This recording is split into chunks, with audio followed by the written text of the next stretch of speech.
ദൃശ്യം സിനിമയിലെ അനുമോളെ ഓർമ്മയില്ലേ?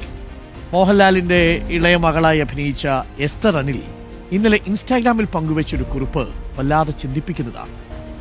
ലോകത്തിലെ തന്നെ ഏറ്റവും വലിയ വിദ്യാഭ്യാസ സ്ഥാപനങ്ങളിലൊന്നായ ലണ്ടൻ സ്കൂൾ ഓഫ് എക്കണോമിക്സിൽ നിന്ന് ബിരുദാനന്തര ബിരുദം നേടിയിരിക്കുകയാണ് എസ്തർ.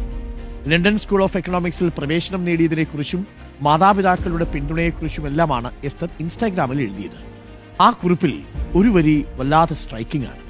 അതിങ്ങനെയാണ്: അഡ്മിഷൻ കിട്ടുക എന്നതിനേക്കാൾ ബുദ്ധിമുട്ടായിരുന്നു ലോകത്തിലെ ഏറ്റവും മികച്ച ബുദ്ധിശാലികളുമായി മത്സരിക്കുക എന്നത്. സ്വന്തം കഴിവിൽ സംശയം തോന്നുന്ന ഇംപോസ്റ്റർ സിൻഡ്രോം മറികടക്കുക എന്നതായിരുന്നു ഏറ്റവും വലിയ വെല്ലുവിളി. സ്വന്തം കഴിവിൽ വിശ്വാസമില്ലാത്ത, പരാജയഭീതി നിറഞ്ഞ ഒരു അവസ്ഥയാണിത്. ആ അവസ്ഥയെ വിജയകരമായി മറികടന്നാണ് നമ്മുടെ എസ്തർ ഈ നേട്ടം കൈവരിച്ചത്. പ്രിയപ്പെട്ട പ്രേക്ഷകരെ, സ്വന്തം വിശ്വാസമില്ലാതെ പേടിച്ചിരുന്നതുകൊണ്ട് നിങ്ങൾക്കൊന്നും നേടാനാവില്ല. എല്ലാ പരാജയഭീതികളെയും മറികടന്ന് കഠിനാധ്വാനം ചെയ്യാൻ തയ്യാറാണെങ്കിൽ മാത്രമേ വിജയം നിങ്ങളെ തേടി വരികയുള്ളൂ. സ്വന്തം കഴിവിൽ വിശ്വാസമില്ലാത്തവർക്കും പേടിയുള്ളവർക്കും വലിയ പ്രചോദനമാണ് എസ്തർ അനിൽ.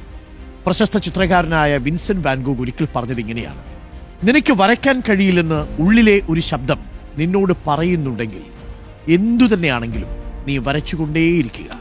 അപ്പോൾ ആ ശബ്ദം താനേ അടങ്ങും. പ്രിയപ്പെട്ട പ്രേക്ഷകരെ, നമ്മളിൽ പലർക്കും ഈ ഇംപോസ്റ്റർ സിൻഡ്രോം ഉണ്ട്. നമ്മുടെ കഴിവിൽ നമുക്കൊരാത്മവിശ്വാസക്കുറവ്. എഴുതാൻ പോകുന്ന പരീക്ഷയിൽ ഞാൻ വിജയിക്കുമോ?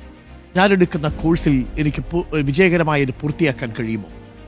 ഞാനെടുക്കുന്ന ഏതെങ്കിലും ഒരു എഫേർട്ട് അത് പരാജയപ്പെടാനുള്ള സാധ്യത കൂടുതലാണോ? ഈ ആത്മവിശ്വാസക്കുറവിനെ മറികടക്കാൻ നിരന്തരം വളരെ പാഷനേറ്റായി അതിനോടൊപ്പം ജീവിക്കുക എന്നത് മാത്രമാണ് വേണ്ടത്.